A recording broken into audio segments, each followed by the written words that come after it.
SmackDown Live, the first show of 2018. Now I think many of you will agree with this. I had this feeling throughout the show, the biggest feeling that I had throughout this show, is that the authority figures overshadow the wrestlers, which is, I don't think is a good idea. I mean, the WWE Champion, AJ Styles, looks like less important than Shane McMahon and Daniel Bryan. I think it's just went to the point where it's too much. I think the highlight of the show should be the wrestlers, but now it's just the authority figures. Even, it's not the authority like Triple H and Stephanie McMahon, they did it all the time and we hated it. It seems like they're doing it with babyface authority figures. I don't get it, and I don't like that. That's the biggest feeling I had throughout the show, but we will get back to that later. Welcome to SmackDown Live Review, the first of 2018. Did I enjoy the show? I think it was pretty good. Also, just remember that you need to consider the fact that Royal Rumble is like 2-3 weeks away, so you can't make great shows, at least when you are WWE, you know, because so far it's going to be just a filler. Like Raw was a filler, SmackDown is a filler. Up until the last show before Royal Rumble, it's going to be just a complete filler. That explains you why, for example, Roman Reigns was facing Samoa Joe so many times, and it sucks. I think Royal Rumble should happen like... I think the next show should be the go-home show, however, it won't be, I think, which is another really negative. So you gotta understand that this is a filler and you need to treat it like a filler, so I'm not going to be very strict and very harsh on the show. I gave Raw 6, so at the end of this video you will know how much I will give SmackDown Live. Anyway, the show opened up with AJ Styles. Good stuff, WWE Champion opens up a show. We thought it's a good stuff, but then we get Daniel Bryan, we get Shane McMahon, and of course AJ Styles is pissed at Shane McMahon that he cost him the victory, and he's angry that, you know, this is all about the authority and shit.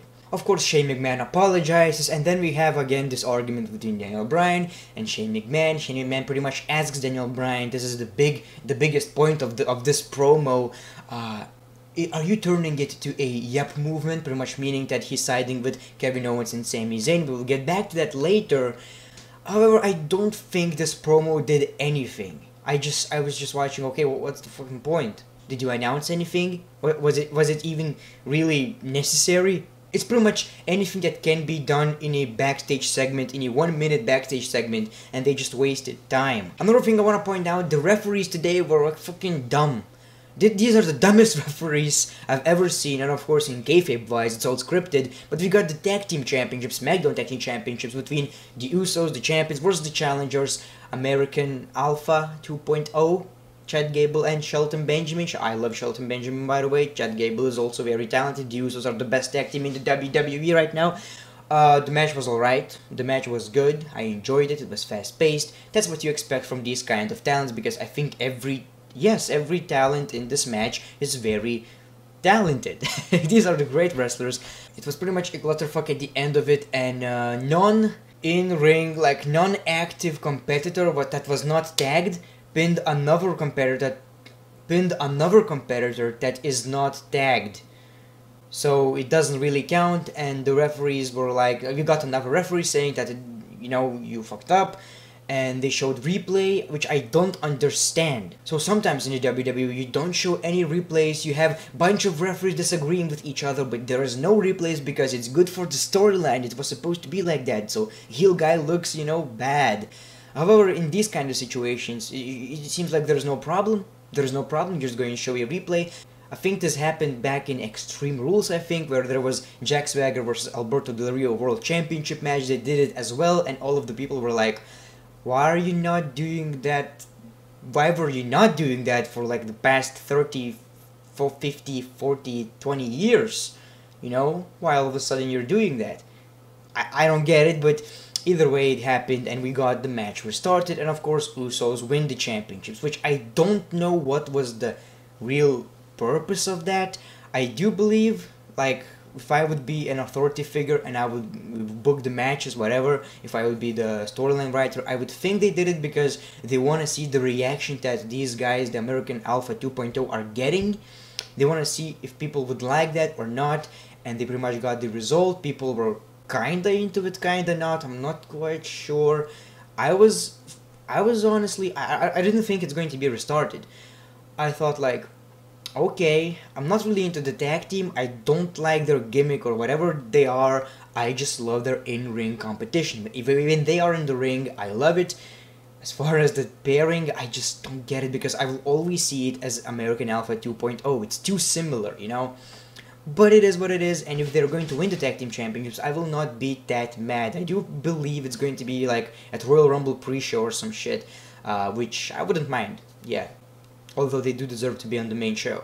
Then we got a squash match between Breezango versus the Bludgeon Brothers. You know how that ends. Breezango gets squashed, but during the match we got interference by Ascension. Yeah, that's something really special. Who gives a crap about Ascension anymore?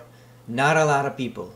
Not a lot of people. They were pretty much getting their asses whipped, and we got the winners of the match, the Bludgeon Brothers. Yeah, can't wait actually for them to step into the tag team championship division, like the championship picture, and win the titles, because so far it's just, you know, beating jobbers, squashing people, and, you know, we're the Bludgeon Brothers with hammers. Blah. A little correction right here, nobody won the match, it was no contest, however, the Bludgeon Brothers pretty much destroyed them. Then we got this backstage segment with the New Day, pretty much Xavier Woods with his eyes, you know, covered, and they're pretty much cake and shit, and they were interrupted by Aiden English and Rusev. Aiden English said he's going to win the United States Championship tournament, whatever the case may be, you know, regular shit that you would see anyway. But then we got the United States Championship tournament. If you win, you move on, you know, you pretty much move on to the semi-finals, and it was Xavier Woods versus Aiden English, the weirdest match on this card, this tournament. I don't get it. Why it's necessarily Xavier Woods and why it's necessarily Aiden English. I think if it would be like logical, you know, wrestling is not logical, but in logic, if you would pick these wrestlers for that kind of tournament, it would be Rusev. And instead of the Xavier Woods, I don't know, you can pretty much choose any, but I think Big E maybe. I don't think New Day would even be in that. You know, we have so many talent. Why not, for example, Randy Orton? Why not Sami Zayn, Kevin Owens? Why are they not in that type of a tournament? I know they're busy with storyline, but at the same time, it doesn't make any sense. Either way, the match was alright. I actually do like the fact that we have tag teams because it's so different. It felt weird that they're in the United States Championship, you know, this tournament.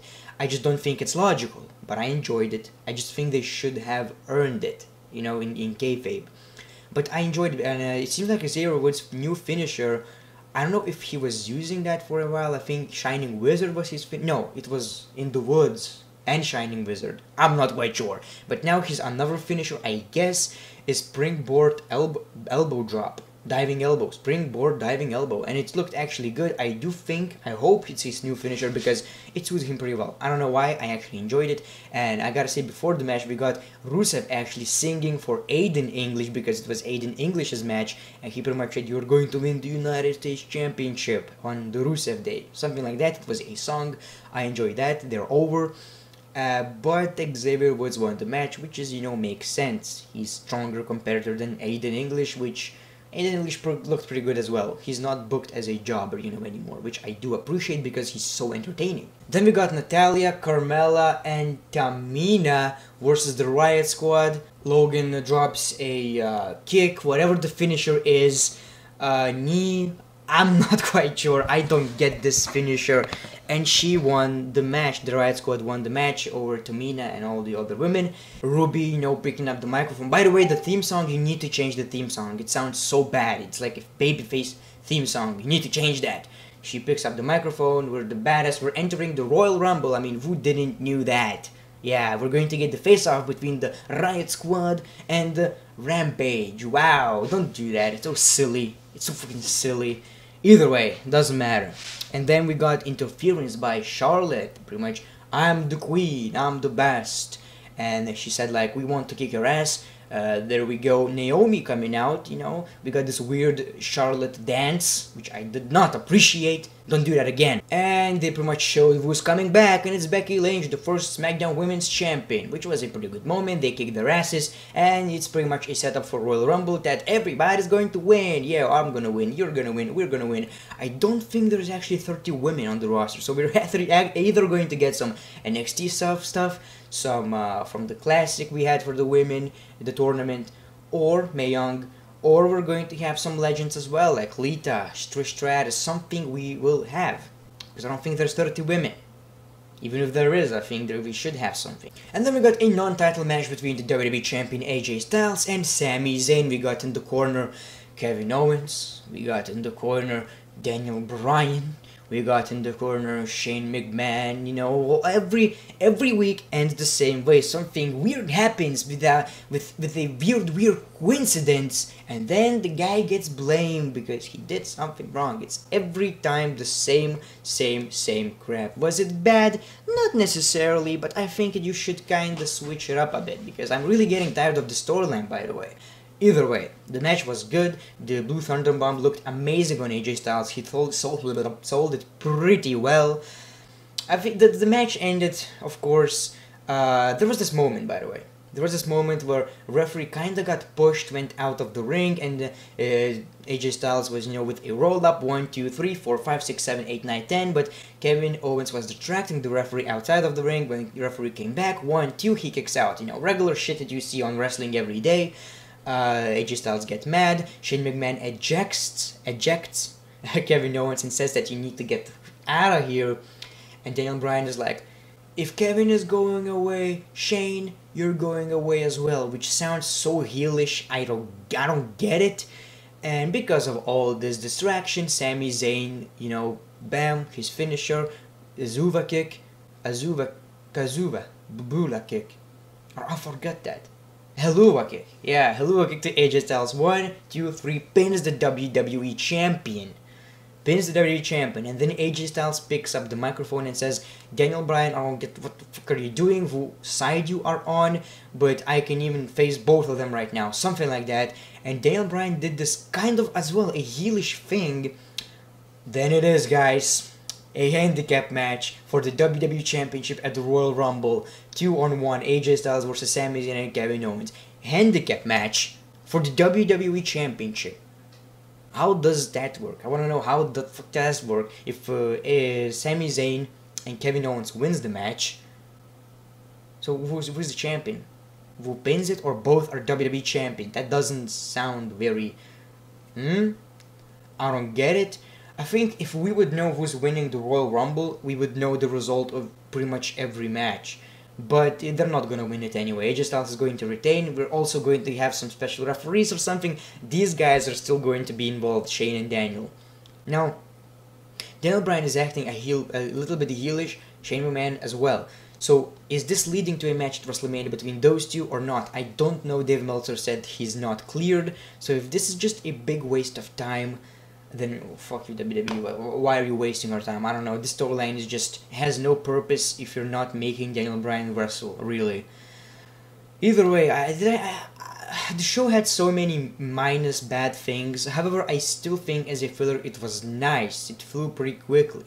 Because the matches also were pretty interesting and something different. The main event was also, you know, something that I'm tired of, but it wasn't that bad. I would give the show as well, just like Raw, 6 out of 10. As a filler, it was an alright show. Let me know in the comments below your rating for the show. Make sure to subscribe to my second channel, Greatness TV, which is doing just amazing. I would really appreciate that. Make sure to get me to 100,000 subscribers till of the